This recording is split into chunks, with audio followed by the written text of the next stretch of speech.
Aha.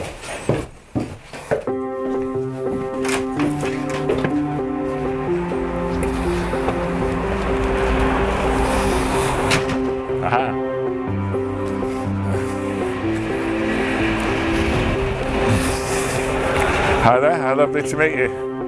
Alastair, hi. Hi, I'm Mia. Mwah. Lovely to see you. Nice to meet you. Yes, cool. Which is good. Thanks. I don't know if you want to put this on, but I will. this is for various. I have a. Did you I have had to a look real for- fixation in outdoor clothing, That's alright. and you know it's a strange one. This is merino wool. That's good. It's a wonderful material. You can. It'll Great. keep So you let's- warm. Yeah. It's not too lacking in elegance. No, it just got so chilly all of a sudden in This will London. keep you warm. I wasn't prepared, so And you can wear it for about maybe a month before it gets too. Brilliant. Before it needs a wash. brilliant. So I just started to wear clothes even longer. Like I just extend them from one day to the next. So You can fits have into that my then. concept, I'll give right? it to you. So it'll keep you warm in winter. Good, and the thing is that with I think Oscar Wilde said when you lend something from someone or you borrow something that doesn't exist, it's present. So actually, I would have not given it. There you go. Yes, No, I'm a just great pleasure. No, I years ago I was really interested in polar exploration. Okay. I went to the North Pole and things. So I did have a bit of a. I've no idea why, man. I got there, I thought this place is awful, and went home again. wow. But how come? It's You know, I don't know. It's hard to. It's hard to. Where's the motivation for that? You know, I think it's in England we have this sort of we had this figure, these polar explorers. It's a part of the culture. I think maybe when I was growing up, and maybe I don't know, a fascination of beauty and nature. It's yeah. part. You know, it's. I mean, goes together. It's. I think, yeah. I mean, it was always a dream to go. I guess, you know, occasionally I used to fly over the North Pole to Alaska and things. Nice. You know, and I was thinking, like, I guess I always sort of like to get out and see what it was like. You'd see all the glaciers and stuff. Mm-hmm. So maybe it's as simple as just looking out an airplane window and thinking, look at those seagulls and the ice. It looks interesting. Beautiful. Yeah. So, So- how did? Because I must admit I was nervous. Were you? Yes. Why were you nervous? Because. That's right. Well, I actually never had a blind date in my whole life. Oh, that's good. Well, trust me, man. I haven't had one for 30 years. Yeah, I'm It's 30, worse. so Exactly. So it's like, trust me, it's No, like okay. more unexpected for me. Now, there's a few options. I was telling your colleague that, where we would go. yeah, I tell you what, you know, that I was saying years ago, one of my first experience in art was I was a young man and I had Gilbert and George's phone number. Gilbert and George. I rang them up. And I said, you know, "Hi, I'm a young photographer. Would it be possible to take your portrait?" And George just said, "Would Thursday afternoon at 2 be convenient?" He did nothing about me, nothing. And again, I thought so the lesson I learnt in that was to be open, to be do it. yeah, just to sort of give. If you're fortunate enough that you can work as an artist, then you need to be open. You need to. You know, Yeah, that's why I think the reason for the walking experience good idea. is one of my motivations, and the story of you remind me of me because there's actually a story. We don't want it to be the last art walk, so exactly, especially your poor cameraman. but it's a story about between you and me as well because. There's one picture which was with me during many, many years, and this is the portrait of boys with the flower. Oh, yeah. So, yeah. but I had no idea because I Really? didn't care who did it. Oh, that's Because right, why, obviously who I never cares? looked on the back of the postcard because I always Ah. was like drawn to the front. And when I I just came to the gallery, like our gallery in funny. Berlin, and I heard, okay, you were the exhibition before me, and there were pictures from you still there. I expected portraits, of course. Like I expected those pictures or those photographies of people, which meanwhile I knew were from you. only when then- I was young. Yeah, and then there Yeah. was the sun. Oh And- yes, and, yes, so that's yes. And that's sort of, I think, a very sort of poetic poetic thing for me, because I have this strong imagery of the angel, which is for me is it's like a projection of light. And when I saw your pictures, I felt sort of equally drawn towards that sort of interpretation of sun, and that's why I kind of said, this is nice. Yeah. There's somebody poetic, sort of still here, and then mine and your pictures were there together, and then I thought maybe I get the email and then we can meet, and it was like, okay, would Saturday night fit you? Perfect, yeah, there you go. Yeah, lovely, yeah. Well, that's really, really beautiful. I mean, Boyce was such a he seems such a beautiful man. With such a... Yeah, you have to tell me everything about it now. Oh, goodness, I'm just trying to think. How did you meet him? You know? Oh, this is good. And, this is lovely. I mean, for me as well, I just say that, like, I think what you said about love being really important. And it seems to me now, having gone through everything and looked at everything I could think of, that actually, love, empathy, it's maybe the thing to really kind of try to be aware of, try to sort of promote. But Boyce, I mean, it's interesting as well, kind of 30 years later, it seems that like a lot of his ideas and philosophy are kind of almost more relevant than ever. The sort of the fascination with the kind of natural world and the respect for nature, and the sort of the idea of being really kind of community-based, social, all those things that it seems to be getting increasingly stripped out of the experience of the modern world for so many people. So he must have been like... No. Right, we're going to find a better spot, man. Oh yeah, we're going to find a nice quiet street. Okay. Right. Yeah, I think we can. Let's wait a minute. What? I thought even though the Olympics, it's quiet. It's reasonably quiet. Not too bad, huh? Still quite early. It's a popular part of town. It's true. Yeah, I'll try to say something sensible in a minute, but it's yeah. There was. I think we have to press it, right? Maybe. There we go. We can go. Or we can just secretly go. No, good. I went for some walks with him. I went some walks with Boyce in Capri, and he had such a love and interest in nature. And so I kind of wanted to, I wanted to kind of reflect that, which is why I gave him the flower, even though it's quite an unnatural flower in certain ways. I mean, imagine what it means to me having, like when I studied in Hamburg, and I had this picture, and I had it for so many years that it's crazy to now know. I must give you a print of it, a proper one. If really? Angelic, of course, yeah. I mean, if Angelic has got one, you must have it. I don't know if she has or not. Because at the end of my show in Berlin, I gave Angelica a rose at the very first day, and on the last day the rose was half dead.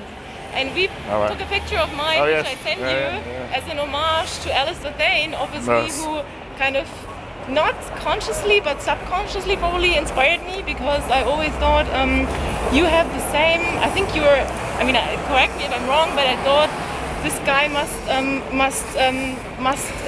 he wants to see the more dimension of life, like the dreams, the desires, the negative, the positive, because it reflects in your pictures. That's kind of you. I need to show you what I'm doing now, but it's been a really. I think I always had that aspiration, and I always had that desire, because it seemed to me that, again, if you're kind of working at art, why do you make art? What's the point? And why do you? I mean, I think on some levels, I was today at an exhibition of a really great photographer called Tom Stoddard, and he photographed made me some very traumatizing and powerful things. But for me, looking at his work, I think you could see the love he has for people. You could see that the fact that, like, on some levels, he had a real empathy, a desire to sort of like make the world, be pro-social with what he did, to kind of make people think about the life and the kind of value of every human life and that consideration. And I think on some levels it's something I could sort of empathise and relate to, because I would. Sounds very beautiful. Well, I mean, I tell you what, I started with Nietzsche probably and reading that in this current project, but then if you kind of conclude that perhaps science indicates that there's no basis for morality, there's no basis for kind of meaning in life, and then you think, well, if science kind of can't perhaps take you only so far in terms of understanding, and you think, well, art, music, culture, mysticism, all these things can actually have a kind of a really important role, and you can, it seems to me if you're lucky enough, you're in a position to kind of to be able to make work and communicate. Then, if you can communicate something that seems to aspire to be pro-social, to have a value, to look at the beauty and wonder of life, then that was something that I'd want to do personally. And you can only make beautiful work if you're true to what you want to do, what your vision is, what your aspirations are, whatever that may be.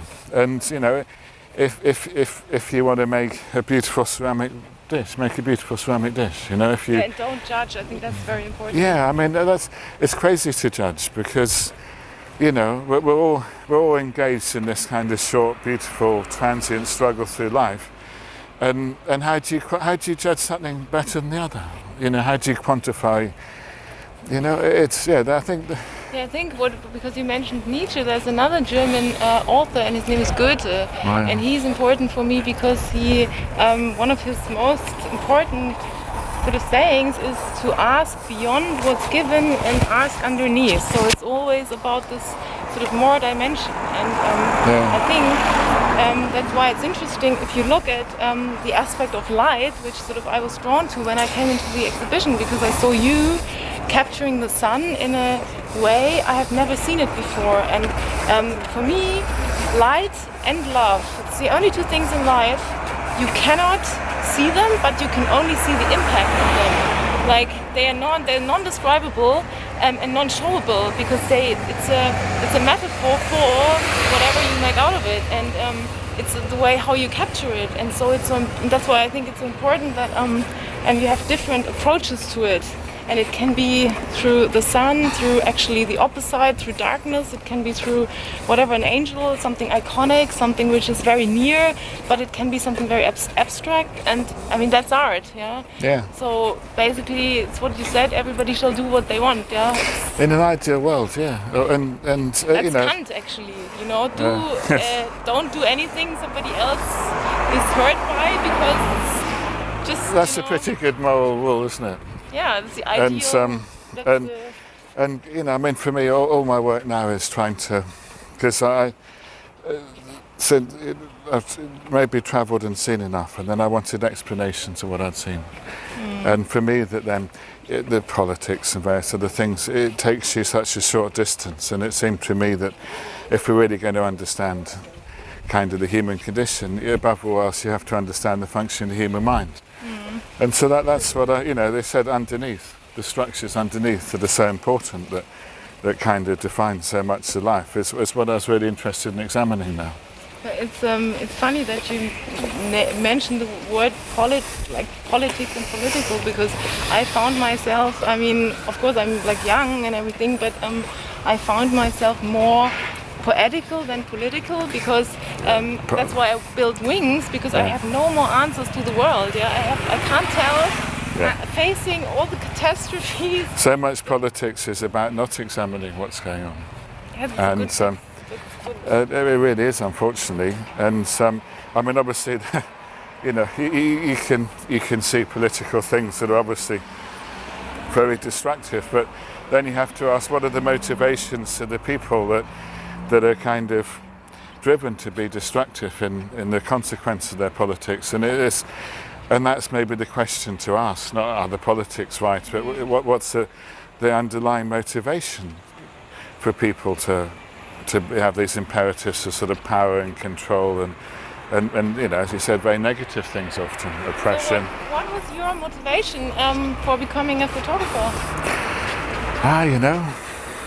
How brave! This is a very brave thing, you know. No, I think I couldn't think of anything else. I mean, I started off as a painter, and then I kind of I spent a little bit of time with Francis Bacon and stuff, and that's really, it's a really, I mean, I think and there was such a sort of, I think, a beauty and extraordinary thing in his painting and stuff. I was thinking, well, you know, I think I'll you know, it's almost felt like he'd said all I could think of saying in painting, and maybe that pointed me a bit more towards photography. But I fell in love with it, and I'm a bit of at heart, I'm an artisan as well. You know, I liked all the kind of old-fashioned artisan aspects of it, you know, and the kind of miraculous thing, you know, the fact of the relationship between the real and the kind of artificial, the sort of what Wittgenstein says is that kind of third space, that it is something that's kind of real, but it's something very different to that reality. All these things, you know. I mean, you could almost describe it as sort of, they're kind of magical objects, aren't they? They're extraordinary. And there's a, you know, because it's a moment of time that's gone, and it's a reflection of reality, but it's not real. It has all these kind of extraordinary, beautiful things, you know. And so like that picture of Boyce even, it's a, you know, sadly, you know, that was a moment that's gone and we'll never see it again or know it again, you know, but there's something of the beauty of the man, which I was, you know, it's just, it's not nothing I did. The beauty of the man's in that picture somewhere, isn't it? You know? So what would be, if you'd have to pick one thing about him, what would you say? Careful, oops. careful. Oh. So sorry. Seriously, I'll tell you. Sorry, very sorry. Oh, no, it's not. Philip? He's the one walking backwards. No, He's Philip. fine. He's seen and experienced worse. He's And, a Terminator. It's fine. What do I think about Boyce? I think that, like, you know, I would say maybe one of the most important human qualities you can ever have is empathy, which means you're prepared to look at someone else's perspective. You're prepared to try to be aware of other people's issues and life and all these other things. And he seemed to kind of give this a really incredible sense that there was a really empathetic, compassionate human being there. There was someone with a real sort of deep, innate kind of qualities of, you know, beautiful qualities of human life, which he seemed to really have in a really strong way. But you think the time also played a role? Like he was in the right time? He was the right person at the right time? That's what it's I don't know if it's right. Because you know the saying, there's a time for everything and for everything there's a time. I have a feeling that he might have always been quite extraordinary, you know? I think that obviously he lived in an extraordinary time. Yeah, that's what I mean, don't you think? Because for me, I mean, I sometimes look back, if I think of, you know, the 60s or the 70s. Yeah, the 70s in particular. I mean, I'm a performance artist, so I'm looking for the action. I want to make statements. If I don't only say them, I make them, yeah? I just build them and I transform them and I perform them. So, in a way, the time, because we are so, sometimes I feel everything has been said, everything has been shown, you know, the biggest action has already been done, so it's more like to actually go back and be, even sometimes I think, okay, maybe it's better to be more... As a performance artist, the Boyce's performance with the coyote things it's a bit of a benchmark of genius, really, isn't it? Yeah, that's why. But you know, I don't think that. I think everything's fresh. You know, there'll never be, this moment will never happen again. No, we'll never be walking. And no, trust me, man. I never have the expectations of having a blind date like this again. And you know, I thought it's that's why I was so keen on not even saying hi to you, because the moment you see somebody for the first time, it's not the moment before the moment anymore. So that means the only chance you have on camera or on film, and that's, I'm interested in the momentary, in the very second something happens.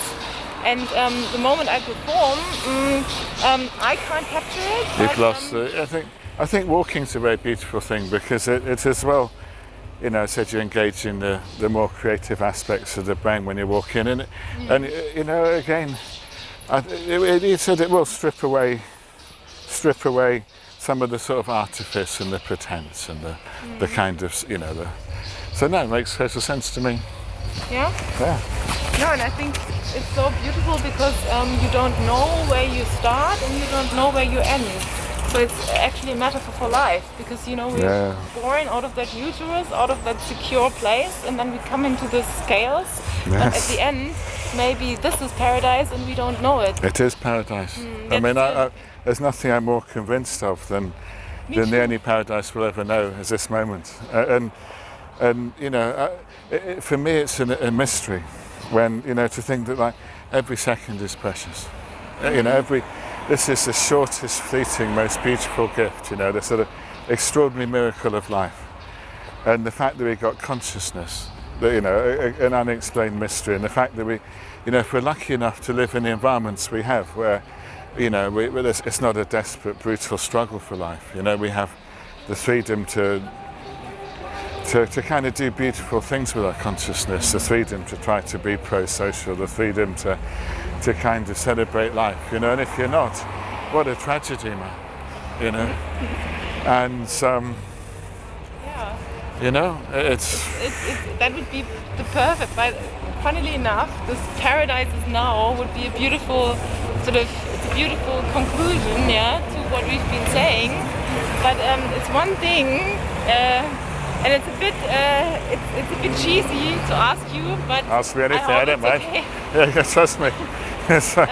No, in terms of, because you were telling me about boys and you made those beautiful portraits of people, and the more I work with, you know, video when other people are involved, and it's sort of a big respect thing and a very big sort of, you know, you're not like you are maybe when the camera is facing you, and it's a difficult approach. And for instance, when I took pictures of the homeless in LA, I lived with them. Like I lived with them for 1 month because otherwise I would have not gotten so close to interact.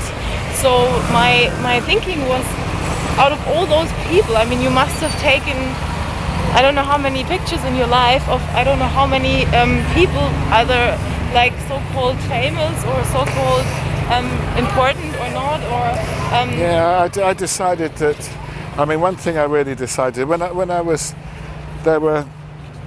starting off, it was really interesting to meet a bunch of figures that had a cultural prominence. They'd done interesting, extraordinary things, and sort of but then, I mean, there's nothing that I'm sort of more convinced now that, like,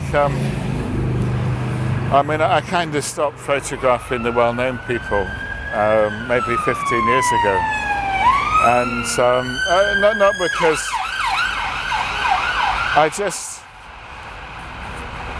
what was it had been really interesting and fascinating to have that experience, but then I realised that, like, you know, probably the really interesting and beautiful thing was the experience of life, was the experience of living, and that's. And you see that and aware of that in every situation you ever come across, you know, and so I was more interested in maybe a more generalised experience. Obviously, if you're photographing someone that has a certain cultural stature, there are certain limitations, perhaps, or expectations, and it seemed to be more interesting just to kind of look at you know, the something that seemed a more direct understanding of life. So was there somebody, in terms of, obviously boys must have been a very great person. I had some interesting experience. I think I probably did the last portrait of Warhol, and I had this sort of very weird premonition of death, because I think I was photographing his private collections, and he definitely had quite a macabre sensibility, a little bit of a fetish of death. So I thought I'd photograph him like a death mask, and then 2 days later he dies. That's the real story. Yeah. That was somewhat, it really disturbed me a bit. I hope it's not the last artwork. Don't let me photograph you with your eyes shut, man. That's no, I told that story to someone who a well-known musician, I can't remember his name now. I'd accidentally photographed with his eyes shut, and then I found out he had terminal cancer. But no, I mean, listen, now, especially you're very young. And Right, but I mean, you never know, no? no, I mean I'm really enjoying life. And I'd like to enjoy it a little longer. So and how did And so- but how? I mean, the Warhol picture happened in the studio, or it happened? Yeah, in this sort of factory. Yeah, and so but it was, and then printing them afterwards was very strange because I let them get darker and darker, so it's almost disappearing. So it became quite analogous of it kind of quite disturbed me at the time. But you know, it's just it's a set of coincidences, perhaps. Yeah, I just saw the exhibition in Frankfurt headlines, and I like the saying when he says, "I never read, I just look at pictures," which sort of for me is sort of it's an impact, or it's sort of one of the statements which makes it clear how visual he was, and how great he could play with the human brain and heart in terms of advertisement. You know, how to you have to hit the stomach, in order to work with the brain. It makes sense, yeah, because I think really that for all human beings, the emotional truth is usually more powerful than anything the, else. What you intellectual believe in part. your heart, what you believe in your sensibility, and that goes across every aspect of human life. What we emotionally believe to be true defines what we believe, even if it's completely non-factual. You know, and so yeah, for sure. I mean, that's what I'm trying to do at the moment. I'm trying to, for that the sort of work I was doing, it was quite limited in what I wanted to achieve. I can show you in a few months, but it'll make more sense to you. But then I was trying to think of all the ways that I could make them emotionally true and powerful and compelling, and yeah, because I think that's very important. So how do you finish something, and then how do you get on the next sort of inspiration or idea, or? I mean, the only thing we'll see. Then either this, I've had a journey now for 30 years, and I've finally reached a point that I found a language that I really want to say and communicate and believe in after this incredibly long search. And it feels to me that I have now found a language and a way of communicating what I was always struggling to find after a 30-year journey, man. Okay, tell me this. So I'm that's what, get to be as old as me. Yeah. Spend another 30 years doing it, and maybe, well, hopefully you'll feel the same way, but hopefully you'll be a bit more precocious than me and achieve it in 5 years. But I feel I have a good positive belief, and looks as though if you keep on the track, no matter. I think that's important. You know, optimism's really important. So you keep full of hope. You keep full of. You keep your dreams alive. You know, you wake up every morning and think, perhaps today is the day that something beautiful will spring into my mind. And so I'd say optimism is really important. Optimism and hope, because that's then the motivation to keep on trying, keep on, you know, thinking perhaps today is the day. And blimey, I mean, Go over there. oh yeah, there's canals here somewhere. I have to maybe walk past it. And I would say just enjoy every day of the journey, and hopefully the journey is interesting. You know? Can we see on the map where we are right now? Yeah. Yes. We're Someone who's been coming to London so many times, I never really know. I mean, this one here, in terms of. Is this the map? We're Must be, walking no? up. We're walking up kind of now a famous street here, Kingsland Road, which takes you up to Dalston, which. And then And where did we start? when I walked past the canal, where are we now? I wonder where we are now. It's a really helpful map in this way, it doesn't tell you where we are. Here they have a red mark saying that's where you are, no? So we're in paradise, Alastair. Exactly, we are.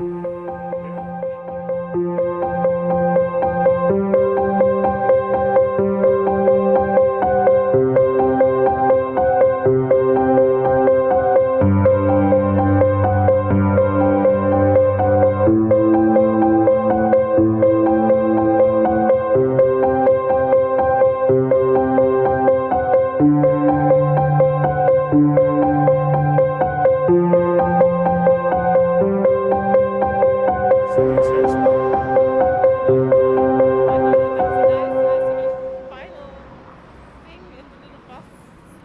I think so. I think. And so now you can tell me everything you don't want to say on camera. No, but I mean it was I know like. this thing is still on. Yeah, this, of course. Visa hotline story already, so. Well, you know, whatever. I can. I said I can a couple. So, as long as they through the they radiating.